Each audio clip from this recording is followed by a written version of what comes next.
Le présent tutoriel va vous montrer comment faire un test de Leven, mais en utilisant Excel.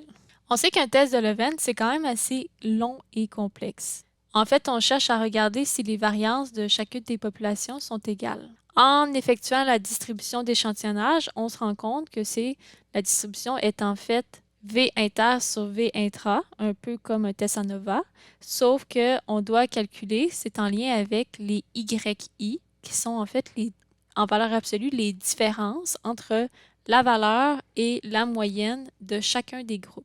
Donc, cette partie-là va nous servir uniquement pour déterminer la valeur critique. Mais ce qui est vraiment long et complexe, c'est d'aller chercher les valeurs Y, parce que ce sont les valeurs Y avec lesquelles on va chercher V inter et V intra.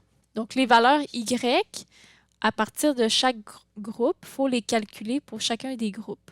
Donc, il faut aller chercher la valeur moins la moyenne dans chacun des groupes. Donc, la valeur ici, c'est 90,9 et il faut aller calculer la moyenne, 74,92.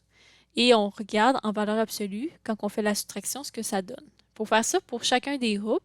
Et à la main, c'est très, très long. Donc, ici, on a le premier groupe. On va se rajouter une colonne. Je vais appeler ça Y1. On va d'abord aller chercher la moyenne parce qu'on en a besoin. Donc, la moyenne ici égale moyenne.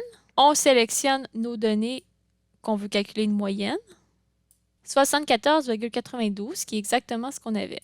On va calculer les écarts. Donc, nous, ce qu'on veut, c'est faire 90,9 moins la moyenne.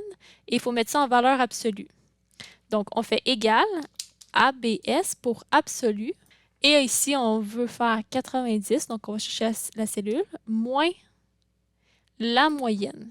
Comme ça va toujours être le même calcul, on va toujours faire moins la moyenne. On va tout simplement mettre des signes de dollars pour fixer la cellule. On arrive à 15,98. Et là, comme c'est toujours la même formule, on peut tout simplement utiliser la poignée de recopie et descendre. Comme ça, la formule va être recopiée. Donc là, on a le Y1, les écarts pour le premier groupe. Et là, il faut faire ça pour chacun. Donc, par exemple, pour le groupe 2, j'ai fait le même principe. Je suis allée chercher la moyenne en premier. Et ensuite, j'ai fait la valeur absolue de 64,5 moins la moyenne qu'on fixe. Un coup qu'on a nos Y, si on revient à la situation manuscrite, donc la démarche qu'on faisait à la main, on va chercher notre valeur critique. Mais ensuite, pour émettre notre décision, on fait un V inter et un V intra.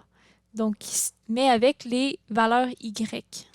Mais ça, on a déjà vu ça, un V inter et un V intra, ça revient à faire un peu un test ANOVA avec Excel. Pour ce faire, on sait que c'est données, utilitaire de données. Les valeurs qu'on va lui donner, c'est Y1, Y2, Y3, Y4 et Y5. Le problème, c'est que les données ne sont pas collées. Pour pouvoir utiliser l'utilitaire d'analyse, il faut vraiment que ces colonnes qui nous intéressent soient collées les unes aux autres.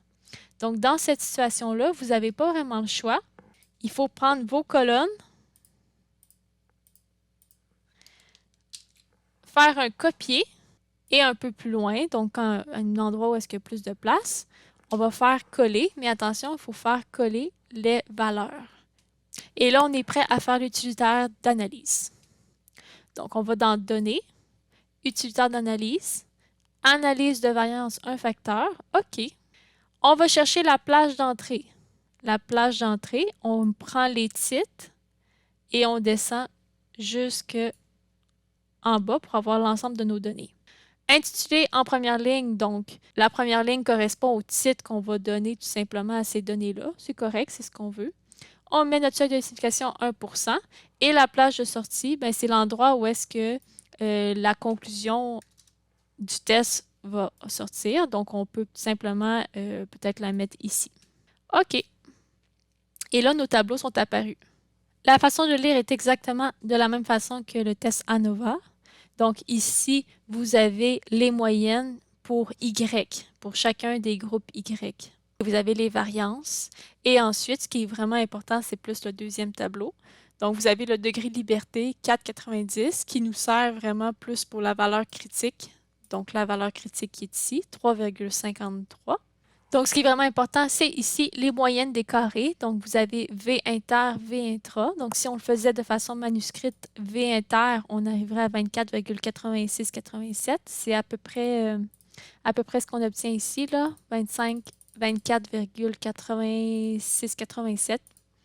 Et ici, 27,89. Ben, ça correspond au V intra. Si on le fait le calcul de façon manuscrite, on arrive à la même réponse.